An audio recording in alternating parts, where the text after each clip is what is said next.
Iran में इस साल मुहर्रम और आशुरा का पर्व ऐतिहासिक रूप से सबसे गहरे गम और एक भावुक माहौल में मनाया गया है। शिया बहुल देश ईरान के लिए इस बार का मुहर्रम केवल 14 साल पुरानी करबला की जंग की याद तक सीमित नहीं रहा, बल्कि इसमें हालिया युद्ध का ताजा दर्द भी साफ तौर पर जुड़ा नजर आया।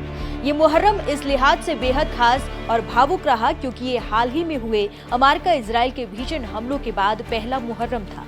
इन हमलों में ईरान को भारी नुकसान उठाना पड़ा था, जिसमें देश के सर्वोच्च नेता अयतुल्ला सैयद अली खामेनेई, कई शीर्ष सैन्य अधिकारी और हजारों आम नागरिक मारे गए थे। यही वजह थी कि इस साल सड़कों पर उतरे लाखों लोगों ने काले कपड़े पहनकर जहां तक एक तरफ इमाम हुसैन के बलिदान को याद किया, वहीं दूसरी तरफ हालिया सैन्य संघर्ष में अपनी जान गंवाने वाले देश के नेताओं और नागरिकों को भी नम आंखों से भावभीनी श्रद्धांजलि दी। आशुरा के मौके पर ईरान के छोटे बड़े शहरों और सुदूर गांवों में लाखों का मातमी जनसैलाब उमड़ पड़ा। हर तरफ केवल या हुसैन की गूंज सुनाई दे रही थी। लोगों ने सड़कों पर जुलूस निकालकर सीना पीटा, नौहे सुने और अन्याय के खिलाफ अपना सिर ना झुकाने वाले इमाम हुसैन और उनके 72 साथियों की शहादत पर आंसू बहाए। इस्लामिक परंपराओं को निभाते हुए पूरे ईरान में इस दौरान बड़े पैमाने पर नजरी यानी कि मुफ्त भोजन का वितरण भी किया गया।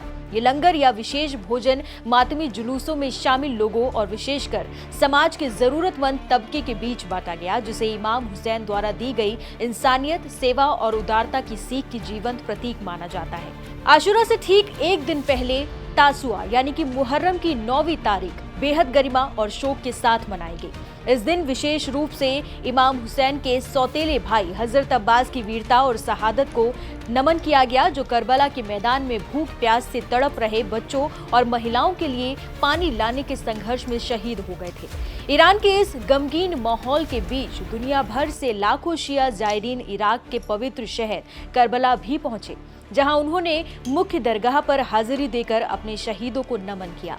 ईरान में इस साल मनाया गया मुहर्रम सिर्फ एक ऐतिहासिक धार्मिक परंपरा नहीं है, बल्कि हालिया जियोपॉलिटिकल कॉन्फ्लिक्ट और युद्ध के ताजा राष्ट्रीय दर्द की एक सामूहिक अभिव्यक्ति बन गया। देश की जनता ने सदियों पुराने करबला के शहीदों की याद के साथ साथ हालिया अमेरिकी इजरायली हमलों में मारे गए अपने शीर्ष नेताओं और निर्दोष नागरिकों के प्रति एकजुटता और गहरा शोक व्यक्त किया है। ये आयोजन पूरी दुनिया को ये बड़ा संदेश देता है कि शिया समुदाय के लिए इमाम हुसैन का बलिदान केवल अतीत की एक घटना नहीं है, बल्कि आज के आधुनिक दौर में भी अन्याय, युद्ध और दमन के खिलाफ एक मजबूत वैचारिक और आध्यात्मिक हथियार है। भारी तबाही और राष्ट्रीय नेतृत्व को खोने के बाद भी लाखों लोगों का सड़कों पर उतरना और नजरी यानी कि मुफ्त भोजन बांटना ये साबित करता है कि गंभीर संकट के समय में भी ईरानी समाज अपनी सांस्कृतिक जड़ों, सेवा भावना और प्रतिरोध के संकल्प पर पूरी मजबूती के साथ कायम है।